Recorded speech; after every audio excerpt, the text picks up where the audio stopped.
ada semacam mindset yang seakan-akan kalau ingin suatu peraturan itu dipatuhi oleh masyarakat, kita harus menerapkan aspek sanksi. Dan ketika kita ngomong sanksi, mindset yang tertanam adalah gimana caranya supaya peraturan dipatuhi, yaitu sanksi seberat-beratnya. Halo Sobat Juara, bertemu kembali di podcast Juara, Jurnal Refin딩dan Artikel Hukum Bersuara. Perkenalkan, saya Dinar Panca yang akan menjadi host pada episode kali ini. Peraturan perundang-undangan sejatinya dibentuk dengan maksud untuk dipatuhi oleh seluruh lapisan masyarakat. Dalam perjalanannya, ditemukan banyak sekali pelanggaran hukum yang merupakan bentuk ketidakpatuhan atas peraturan perundang-undangan yang berlaku. Ketidakpatuhan ini dilandasi berbagai faktor, di antaranya pendekatan perangkat hukum tradisional yang hanya berfokus pada perintah yang sifatnya memaksa dan melarang. Dalam perkembangannya, pengaturan yang mendorong pengenaan sanksi seberat-beratnya bagi yang melanggar aturan dinilai menjadi solusi bagi semua masalah. Alasannya adalah agar menimbulkan efek jera bagi yang melanggar aturan tersebut. Taylor dan Susten menyebut solusi koersif semacam ini diibaratkan seperti membuat baju satu ukuran untuk semua jenis tubuh. Padahal setiap masalah memiliki karakteristik yang berbeda-beda. Selain itu, masih terdapat ruang kebijakan lain yang dapat ditempuh, dan tidak hanya menggunakan aturan-aturan yang sifatnya memaksa atau membatasi. Salah satunya ialah menggunakan pendekatan ilmu perilaku. Sebagai informasi, pembahasan mengenai hal ini pernah diterbitkan di dalam Jurnal Refin딩 volume 10 nomor 2 bulan Agustus tahun 2021 dengan judul Meningkatkan Kepatuhan Penataan Regulasi Menggunakan Pendekatan Ilmu Perilaku. Sobat Juara bisa mengaksesnya di website kami resfinding.bphn.go.id/e-journal.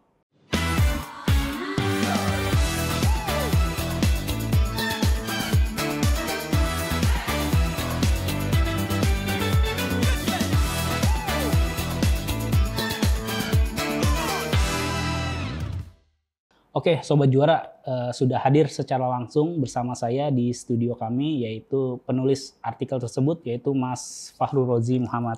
Selamat datang di podcast Juara, Mas Koji.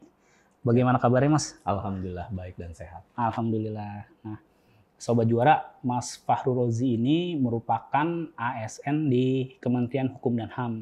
Tepatnya beliau ini bekerja di Direktorat Jenderal Administrasi Hukum Umum.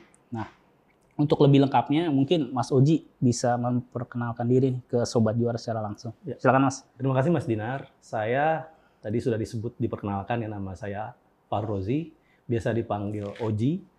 Dan saat ini saya memang merupakan ASN di Dirjen AHU Kementerian Hukum dan HAM dan merupakan perancang peraturan perundang-undangan yang kebetulan juga dipercaya untuk menjadi ketua tim kelembagaan dan peraturan perundang-undangan di Dirjen AHU. Oke. Terima kasih Mas perkenalannya. Mungkin kita langsung ke diskusinya aja nih Mas ya. Oke. Nah, Mas, apa sih sebenarnya yang melatar belakangi Mas Oji menulis artikel yang tadi sudah saya sebutkan, Mas?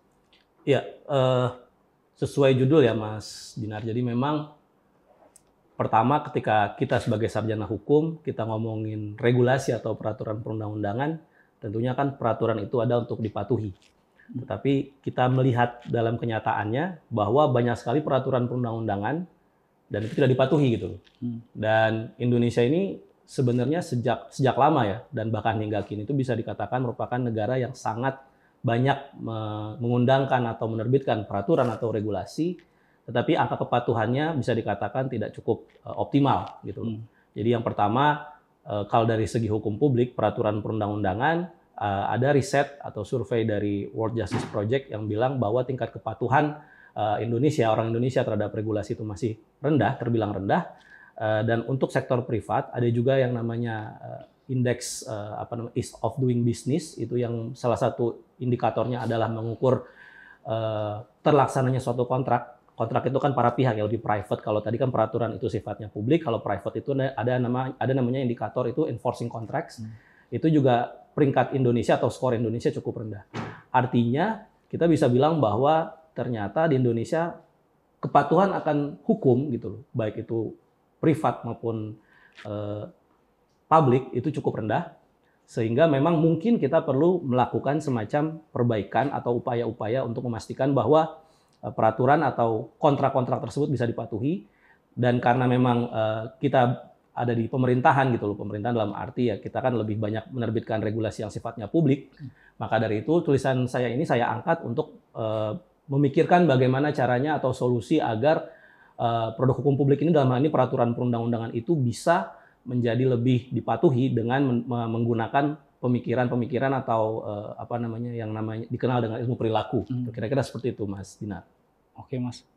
Berarti memang poinnya itu seringkali masyarakat tuh secara data masih banyak yang belum patuh ya, Iya, Mas? betul. Nah, seringkali tuh penegakan hukum kita itu lebih menekankan pada penghukuman yang seberat-beratnya nih bagi pelanggan masyarakat biar jadi patuh. Itu menurut Mas Oji efektif gak sih?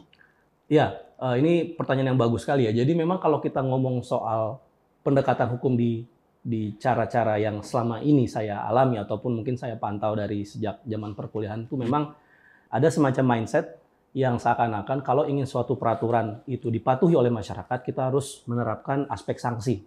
Dan ketika kita ngomong sanksi, mindset yang tertanam adalah gimana caranya supaya peraturan dipatuhi, yaitu sanksi seberat-beratnya.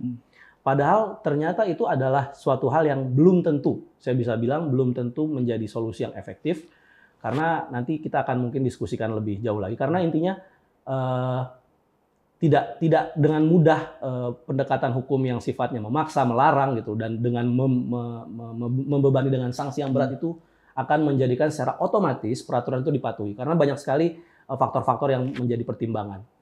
Jadi kalau kita ngomong soal soal memberikan sanksi seberat-beratnya agar peraturan dipatuhi, itu sebenarnya merupakan pola pikir hukum tradisional, pendekatan tradisional itu memang aspeknya mengedepankan unsur pemaksaan, unsur efek jera atau lebih ke arah koersif.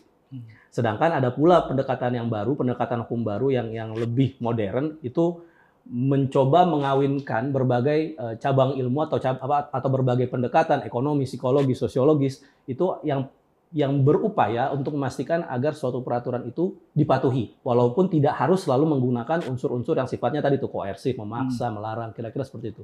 Oke, Mas Oji. Tadi Mas menyinggung mengenai faktor ketidakpatuhan. Nah, dalam naskah Mas Oji itu ditulis terdapat 3 faktor yang mempengaruhi ketidakpatuhan masyarakat terhadap suatu regulasi. Itu bisa dijelaskan nggak, Mas? Ya, kalau ngomong faktor tidak patuh atas regulasi, tentunya banyak sekali tulisan-tulisan yang mengatakan faktornya macam-macam ya, sangat variatif. Mungkin kalau saya dalam tulisan saya mencoba mengklasifikasikan menjadi 3 faktor utama. Yang pertama itu faktor pemerintahnya, yang kedua itu faktor masyarakatnya, yang ketiga faktor materi muatan dari peraturan perundang-undangan tersebut. Yang faktor pemerintah ini sebenarnya memang kalau kita bicarakan ya, suatu peraturan perundang-undangan, anggaplah undang-undang itu kan produk kesepakatan antara pemerintah dengan legislatif, baik itu DPR maupun DPD ya. Itu sepakat untuk menyusun suatu peraturan perundang-undangan dengan norma-norma tertentu. Tapi pada saat sudah disahkan, kewajibannya ada di pemerintah untuk mengenforce atau menegakkan peraturan tersebut. Nah, ketika sudah diterapkan, ya pemerintah tentunya membutuhkan perangkat-perangkat atau hal-hal yang perlu dilakukan untuk memastikan peraturan tersebut dipatuhi. Saya ambil contoh misalnya rokok gitu loh. Ketika pemerintah menerbitkan aturan bahwa merokok itu dilarang, tentunya pemerintah harus bisa memastikan bahwa rokok ini bisa tidak dijauhi oleh masyarakat lah, kasarnya seperti itu. Misalnya saya ambil contoh, katakanlah pabrik rokok misalnya ditutupkah, harga rokok misalnya dinaikkan, pajaknya dinaikkan, atau melakukan patroli, naruh CCTV di mana-mana gitu. Itu kan semuanya yang harus disiapkan oleh pemerintah. Dan ketika kita bicara seperti yang tadi itu misalnya menyediakan aparat, menyediakan CCTV atau mencari orang yang ngerokok terus melakukan proses secara hukum gitu. Itu kan membutuhkan effort yang besar. Nah, ilmu perilaku masuk di sini bisa dimanfaatkan oleh pemerintah. Yaitu misalnya kalau kayak tadi dalam hal rokok misalnya katakanlah bagi yang mau beli rokok itu misalnya harus dipersulit. Misalnya kalau dari segi sudut pandang ilmu perilaku misalnya kalau kita ambil contoh di minimarket atau supermarket, rokok itu sekarang kan seringan ada di belakang kasir. Jadi ketika orang yang tadinya bahkan tidak mau beli rokok, bukan mau tidak mau ya, Ya ketika dia ngeliat rokok, apalagi memang basicnya adalah pecandu, pecandu atau perokok berat, dia akan jadi beli rokok, walaupun sebenarnya dia tidak pengen gitu. Apalagi yang memang dasarnya sudah pengen rokok.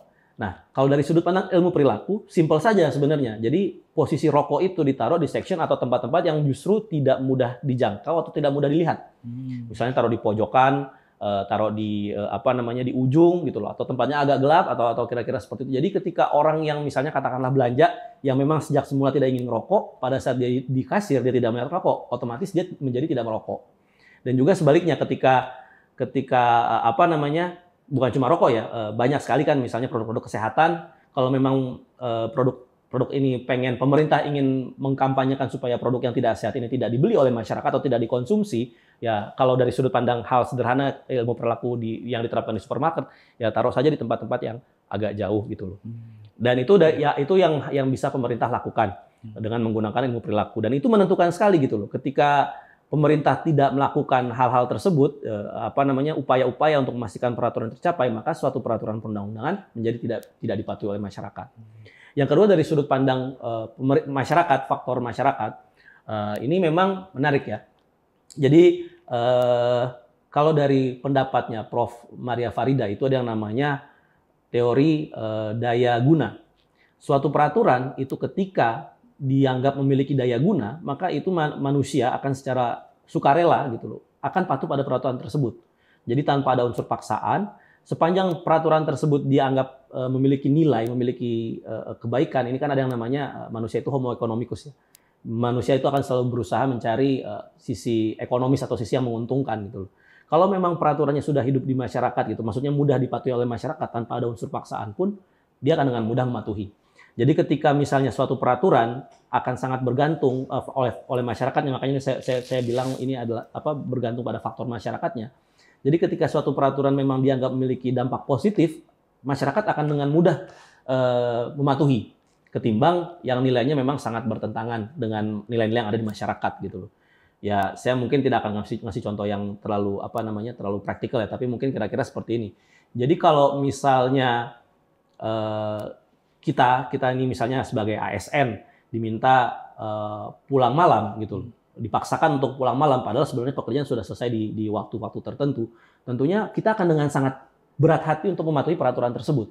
Akhirnya muncullah pelanggaran-pelanggaran. Nah, artinya ketika dalam menyusun peraturan ya harus diperhatikan juga aspek masyarakatnya, karena masyarakat menentukan sosiokultur masyarakat dan psikologis masyarakat, individu masyarakat ini menentukan dipatuhi atau tidaknya suatu peraturan. Walaupun bukan berarti kita harus tunduk pada keinginan masyarakat, karena kan ada juga hal-hal yang memang sifatnya masyarakat juga perlu ditertibkan secara hukum.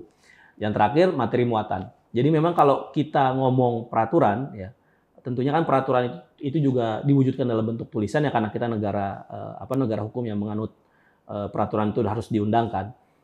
Jadi bagaimana kita mendesain peraturan tersebut, Mas? Itu memang kita harus memperhatikan dua faktor tadi, bagaimana pemerintah kesanggupannya untuk menjalankan aturan ini, menegakkan peraturan ini, dan bagaimana masyarakat dengan mudah mengikutinya, gitu loh. Saya ambil contoh tadi, lagi-lagi misalnya katakanlah rokok tadi, gitu loh. Kalau rokok tadi kan kalau dengan pendekatan hukum lama, mungkin saya jelaskan sedikit. Ada yang namanya pendekatan hukum lama tradisional, itu yang pendekatannya koersif. Ada lagi pendekatan hukum modern yang menggunakan cabang ilmu lainnya seperti ilmu ekonomi, ilmu psikologis, dan ilmu perilaku. Kalau misalnya pemerintah mau bikin peraturan tadi terkait dengan rokok, dia kepengen ini benar-benar tercapai, ya mungkin bisa saja dia menerapkan aturan yang sifatnya memberikan sanksi seberat-beratnya pada orang yang merokok atau yang menjual rokok, katakanlah seperti itu. Tapi bisa juga misalnya pemerintah melakukan upaya-upaya yang tadi tuh yang sifatnya lebih ke psikologis, lebih ke ilmu perilaku, yang misalnya rokok taruh di ujung, taruh di pojok, dan itu mungkin harus dituangkan dalam norma-norma peraturannya gitu. Jadi bukan hanya sekedar barang siapa melanggar ketentuan bla bla bla terkait merokok di tempat umum, maka akan diberikan sanksi denda. Karena kalau kita udah ngomong sanksi, harus ada proses hukumnya, harus ada aparatnya, harus ada budgetnya, harus ada macam-macam lah. Sedangkan kalau misalnya tadi itu rumusan pasal bahwa rokok itu harus diletakkan di posisi yang jauh gitu loh. Kalau misalnya mau memastikan orang tidak merokok gitu. Nanti kan ketika supermarket ini patuh, minimarket ini patuh menaruh rokok di tempat yang sulit dijangkau, kan tujuannya tercapai tuh, orang menjauhi rokok. Walaupun kalau dalam tulisan saya tetap memikirkan bahwa perlu ada semacam keseimbangan antara pendekatan hukum yang koersif dan pendekatan hukum yang berdasarkan ilmu perilaku. Jadi, tapi yang koersif atau bersifat punitif atau sanksi ini itu letaknya belakangan. Jangan dipukul rata dengan, oh kita ini pokoknya harus pendekatan koersif, harus melarang, harus memaksa. Itu oke, mungkin perlu, tapi bukan berarti yang paling diperlukan. Karena kita bisa jadi tujuan kita itu bisa tercapai dengan menggunakan pendekatan hukum modern yang berbasis ilmu perilaku, ilmu ekonomis, dan psikologis gitu. Kira-kira seperti itu, Mas. Oke, Mas Koji. Berarti ada 3 faktor ya yang menyebabkan ketidakpatuhan. Pertama dari pemerintahnya, masyarakatnya, kemudian materi muatan. Dan tadi Mas menyebutkan mengenai ilmu perilaku ya, bisa menjadi alternatif seperti itu. Jadi kita tidak harus melalui sanksi aja nih buat masyarakat menjadi patuh, tapi bisa juga menggunakan ilmu perilaku seperti itu. Nah, apa sih Mas yang dimaksud dengan ilmu perilaku itu sendiri? Ya, jadi memang ilmu perilaku ini, kalau di tulisan saya itu ada beberapa pakar yang bilang ilmu perilaku itu pada dasarnya secara umum terbagi 2. Yang pertama, ilmu perilaku dari sudut pandang ilmu eksakta ya, katakanlah eksakta, maksudnya dari segi ilmu biologis, dari ilmu, pokoknya mempelajari ilmu perilaku manusia berdasarkan aspek-aspek yang sifatnya biologis, seperti ilmu syaraf gitu loh, neuron gitu loh. Ada juga satu lagi ilmu perilaku dari sudut pandang sosial. Yang sosial ini adalah yang kita angkat menjadi yang saya angkat menjadi tulisan di saya gitu. Walaupun sosial ini masih luas juga. Karena kan ilmu perilaku itu juga dipelajari di ilmu ekonomi, dipelajari juga di ilmu sosial, psikologi gitu loh. Sedangkan kalau di saya itu memang ilmu perilaku yang dalam rumpun ilmu sosial ini dikerucutkan lagi. Salah satu pakar yang mengemukakan pendapat ini adalah Profesor Nicoletta Rangon. Dia bilang bahwa ilmu perilaku itu juga bisa diterapkan dalam ilmu hukum. Kalau tadi ilmu perilaku dalam sudut pandang ilmu sosial itu arahnya lebih ke arah mempelajari perilaku manusia secara umum lah, secara fenomena mempelajari fenomena perilaku manusia dalam arti kenapa manusia berbuat hal ini, itulah yang dipelajari oleh orang ekonomis dalam kaitannya dengan sudut pandang ilmu perilaku. Kenapa manusia tidak melakukan hal ini? Bagaimana supaya manusia melakukan hal ini? Bagaimana manusia untuk tidak melakukan hal tersebut? Kira-kira itulah ilmu perilaku secara luas dari sudut pandang sistem sosial tadi. Sedangkan kalau ilmu perilaku dari sudut pandang hukum berdasarkan pendapat Prof. Rangone, itu dia bilang bahwa mempelajari bagaimana caranya manusia atau individu itu patuh terhadap peraturan perundang-undangan. Jadi lebih disempitkan lagi. Konteksnya adalah mempelajari bagaimana seseorang melakukan atau tidak melakukan sesuatu sesuai dengan peraturan perundang-undangan. Itulah yang dinamakan dengan ilmu perilaku, khususnya dari sudut pandang hukum. Oke Mas, berarti poinnya bagaimana manusia itu patuh terhadap peraturan perundang-undangan dalam segi hukum ya, seperti itu ya. Oke. Nah, di dalam naskah Mas tuh disampaikan ada salah satu instrumen ilmu perilaku yaitu nudge ya. Nah, itu bisa dijelaskan apa itu nudge, Mas? Ya. Jadi ini juga salah satu karya yang sangat populer ya. Nudge itu ditulis oleh Richard Thaler dan Profesor Cass Sunstein. Dia sebenarnya ilmu perilaku itu kan sangat luas. Ada banyak metodologi, opsi, dan segala macam. Tapi dalam buku nudge itu dia memperkenalkan teori nudge. Richard Thaler dan Sunstein ini ngomong soal nudge. Itu adalah intinya bagaimana kalau nudge itu kan kalau misalnya diartikan secara harfiah dalam bahasa Inggris itu mencolek. Bagaimana caranya menggerakkan orang secara mencolek ya. Mencolek itu kan halus ya, beda sama ngedorong. Kalau yang analogi saya adalah kalau pendekatan hukum koersif itu lebih ke arah mendorong. Ya karena kita maksa. Kamu kerjakan ini, kamu kerjakan itu gitu. Coel. Ya, kalau ini cuma coel gitu. Yang bahkan orang tanpa sadar itu merasa dicoel. Karena apa? Kuncinya nudge ini kenapa diperkenalkan? Karena mungkin kalau di sudut pandang ya manusia secara umum, khususnya di masyarakat barat ya, masyarakat barat itu kan mereka sangat mengedepankan yang namanya liberalisme atau kemerdekaan. Mereka nggak suka diatur-atur sama pemerintah gitu loh. Nggak suka disuruh-suruh, nggak suka diatur-atur. Jadi mereka diberikan kebebasan. Tapi dalam kebebasannya itu ada intervensi dalam bentuk nudge dicolek. Jadi kalau saya ambil contoh, misalnya tadi dalam mungkin saya ambil analogi yang lain ya, misalnya dalam ini salah satu yang paling populer disinggung dalam buku tersebut. Mungkin ada pernah lihat toilet laki-laki ya. Itu ada toilet yang ada semacam gambar lalat di toiletnya, di tempat buang air kecilnya. Ini mohon maaf kalau istilahnya agak sedikit kurang. Yang di tengah-tengah biasanya Mas ya? Iya, tahu. Jadi ini berangkat dari banyaknya orang yang buang air, laki-laki ya, ini kan di tempat lavatory laki-laki, buang air itu, maaf ya, kasarnya jorok, sembarangan. Jadi kan kalau udah gitu jorok sekali ya, airnya kemana-mana, air kecilnya kemana-mana gitu, bisa sampai keluar-keluar. Ternyata dengan eksperimen Nudge, yaitu dengan naruh gambar lalat itu, orang-orang itu pada buang air diarahkan ke lalat itu gitu, dan jadinya toilet-toilet lebih bersih. Itu kan eksperimen kecil gitu loh, yang sangat tidak mengeluarkan biaya, tapi ternyata sangat efektif. Jadi toilet-toilet yang ada gambar lalatnya itu jadi lebih bersih dibanding toilet-toilet yang yang tidak ada tandanya. Nah, ini menunjukkan bahwa adanya intervensi yang sangat kecil itu kan tidak memaksa. Artinya orang sebenarnya tidak dipaksakan harus tulisan arahkan ke ini, arahkan ke itu, enggak. Cuma ada titik itu, orang tuh secara tidak sadar terpengaruh untuk diarahkan ke situ. Akhirnya apa?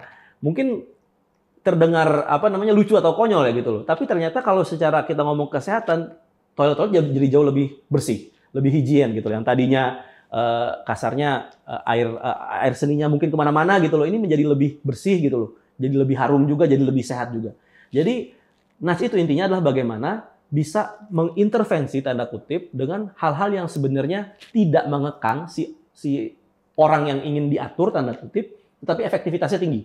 Nah, itulah bentuk yang namanya konkret dari Nudge, dari ilmu perilaku. Oke, Mas. Saya juga baru ngeh ya. Kalau kita ke toilet, ke urinoir itu emang suka ada titik kayak serangga atau lalat gitu ya di tengah. Ternyata itu bagian dari Nudge ya, dari penerapan ilmu perilaku. Dari ilmu perilaku juga ya ternyata ya. Oke. Nah, Mas, pertanyaan selanjutnya nih, Mas.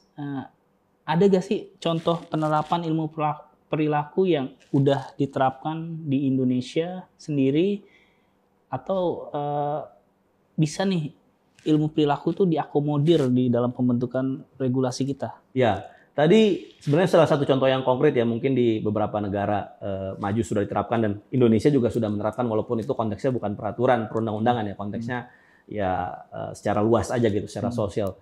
Tapi sebenarnya kita sendiri pun ya, kalau sadar atau tidak sadar, kita itu juga sudah banyak menerapkan ilmu perilaku, termasuk Nudge dalam keseharian kita gitu. Sambil contoh misalnya ketika lihat halaman parkir. Ketika halaman parkir ada misalnya hamparan lapangan misalnya berapa sekian ratus meter persegi, kalau tidak ada marka parkirnya, tanda parkirnya, orang mungkin akan parkir sesuka hati.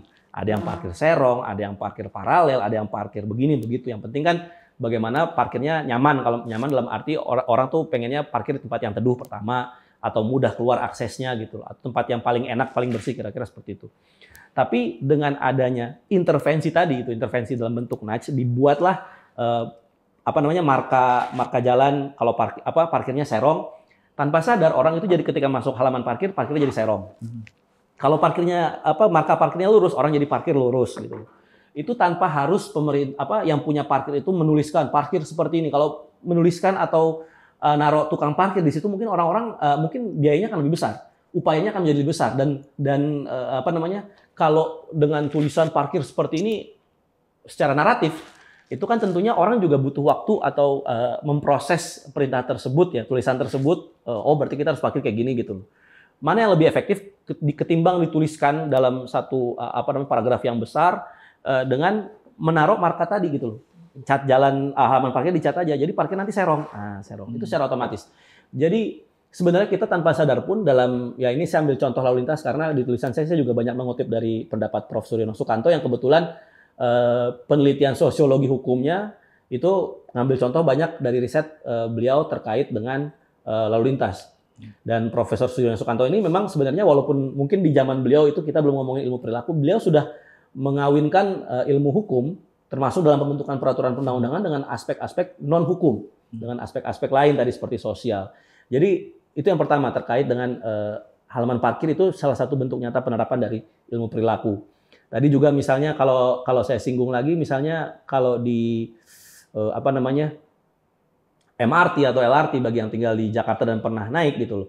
Mungkin pernah ngelihat kalau kita naik eskalator menuju MRT atau LRT, Yang di kiri itu untuk yang naik eskalatornya diam atau tidak tergesa-gesa, tapi yang kanan untuk yang pengen terburu-buru, yang pengen lari gitu loh. Nah, itu juga salah satu penerapan ilmu perilaku tanpa harus mengatur sanksi atau denda, kan enggak.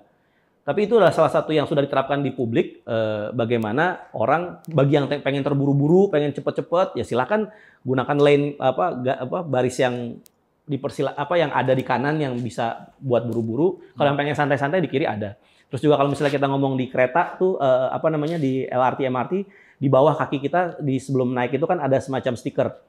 Kalau yang keluar itu lewat tengah, bagi yang mau masuk itu tunggu di sebelah kanan. Itu stiker juga. Itu sesederhana stiker, itu meningkatkan efektivitas juga gitu. Jadi tujuannya apa? Tujuannya supaya orang yang turun sama orang yang naik itu tidak tabrakan.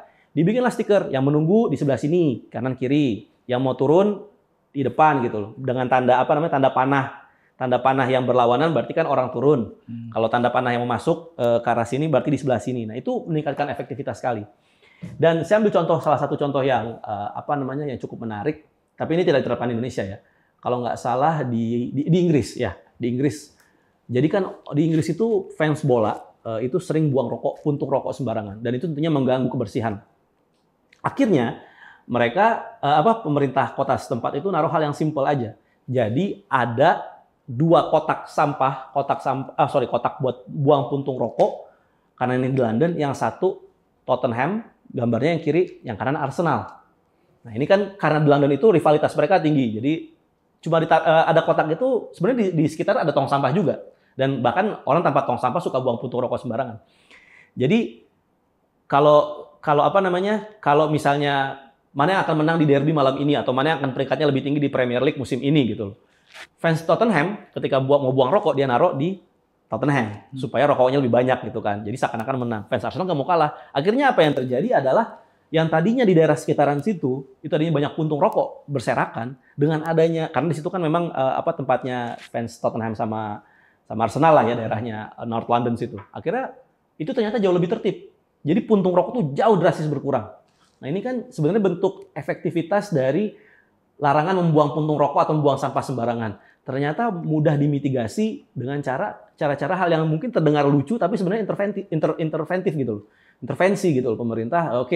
Jadi yang tadinya mau buang rokok jadi tinggal ngelempar aja, terus dia ngeliat, saya kan fans Arsenal, terus posisinya lagi kalah nih sama Tottenham nih kan, puntung rokoknya banyak kan Tottenham gitu loh, ya dimasukin ke situ.